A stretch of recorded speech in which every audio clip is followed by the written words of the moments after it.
Oi, pessoal. Sabe, quando a gente fala em nuvem, a primeira imagem que vem na cabeça é de algo super limpo, né? Etéreo, virtual. Mas e se eu te disser que por trás de cada clique, de cada upload, existe um impacto ambiental assim gigantesco? Pois é, Alex. E o mais doido é que entender esse impacto pode ser, quem diria, o segredo para finalmente conseguir baixar aquela conta da nuvem que todo mês parece que só sobe. É exatamente essa conexão que a gente vai desvendar hoje. Nossa, 5 milhões de galões de água por dia? Isso dá o consumo de uma cidade pequena. Caramba, fica bem claro que essa ideia da nuvem ser algo etéreo não é bem assim, né? Exatamente. E é justamente essa pegada que está meio escondida que a gente vai investigar a fundo agora. Bom, e para a gente conectar todos esses pontos, o nosso papo hoje vai ser bem direto. A gente começa olhando para essa tal de pegada oculta da nuvem, depois vamos aprender a decifrar as emissões e dar uma espiada se os provedores de nuvem são tão verdinhos quanto eles falam por aí. Isso! E aí vem o pulo do gato. Como é que a gente une FinOps e GreenOps? Vamos sair um pouco da teoria para a ação e ver como construir um futuro que não seja só sustentável, mas que também faça sentido para o bolso. Então vamos lá, mergulhando de cabeça no nosso primeiro ponto, a pegada oculta. Olha, aquele número da água era só a pontinha do iceberg. Para se ter uma ideia, os data centers sozinhos consomem algo entre 1 e 4% de toda a energia elétrica gerada no mundo. É muita coisa, é uma fatia gigantesca. Mas como é que a gente mede o impacto disso? Tipo, como a gente transforma isso em um número de poluição que dá para comparar? Essa é a pergunta de US$ 1 milhão. E para evitar aquela confusão de comparar banana com maçã, o mercado todo usa uma métrica padrão. É o tal do CO2e, que significa dióxido de carbono equivalente. A ideia é simples, ela pega o impacto de vários gases diferentes do efeito estufa e converte tudo para uma unidade só. Assim todo mundo consegue falar a mesma língua. Ok, entendi. Então a gente tem uma unidade de medida.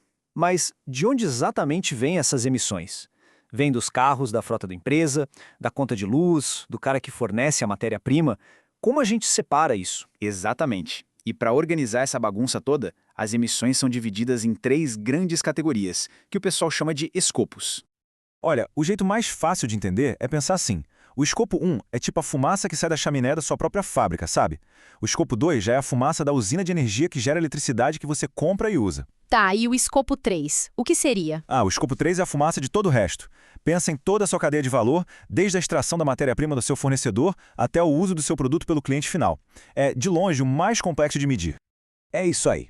Escopo 1, vamos dizer, são os veículos da empresa. Escopo 2, a energia que ela consome. Mas olha, o ponto central da nossa conversa aqui é o escopo 3, porque para uma empresa de tecnologia, a maior parte mesmo das emissões de escopo 3 vem de um lugar só, o provedor de nuvem. Peraí, então você está dizendo que a pegada de carbono de uma empresa de tecnologia depende diretamente do quão transparente o provedor de nuvem dela é? É isso? Ok, mas vamos ser práticos aqui. A gente ouve o tempo todo que AWS, Google, Microsoft, todos eles têm aquelas metas gigantes de sustentabilidade, publicam relatórios bonitos, enfim. Eles já não estão cuidando disso tudo pra gente? Então, eles estão se esforçando, sem dúvida, mas a realidade ainda é meio nebulosa. O grande problema é que não existe um padrão. Cada provedor reporta os dados de um jeito, muitas vezes usando médias e estimativas, e isso torna quase impossível a gente conseguir comparar de verdade um com o outro.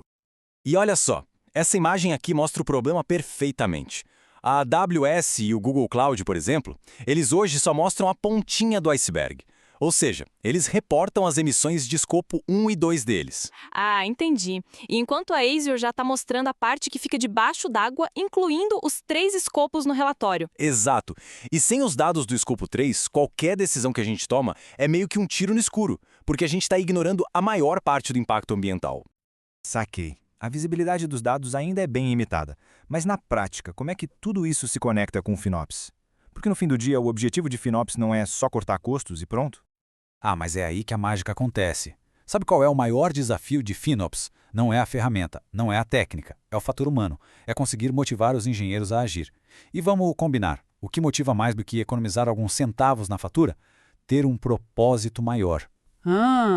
Então a estratégia é usar o apelo ambiental, a sustentabilidade, como uma espécie de combustível para motivar as otimizações que também vão gerar economia. Exatamente. Os dados de emissões de carbono podem ser aquele gatilho que faltava para fazer aquela otimização que, por coincidência, também ia economizar uma grana.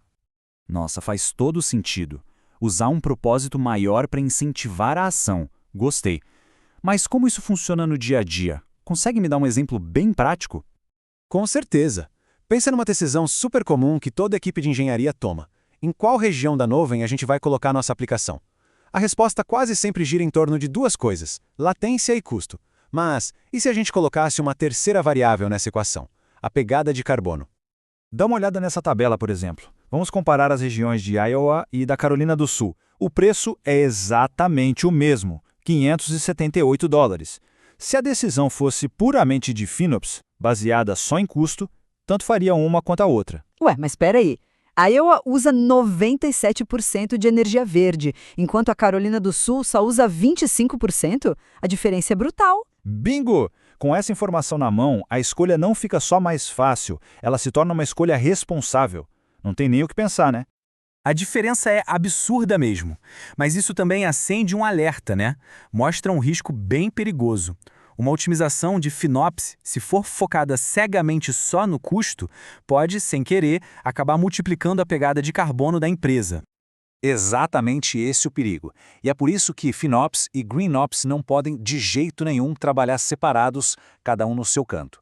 Pensa bem, uma economia de 5% no custo que, em troca, causa um aumento de 300% nas emissões. Isso não é otimização, né? Olhando o cenário completo, é um péssimo negócio.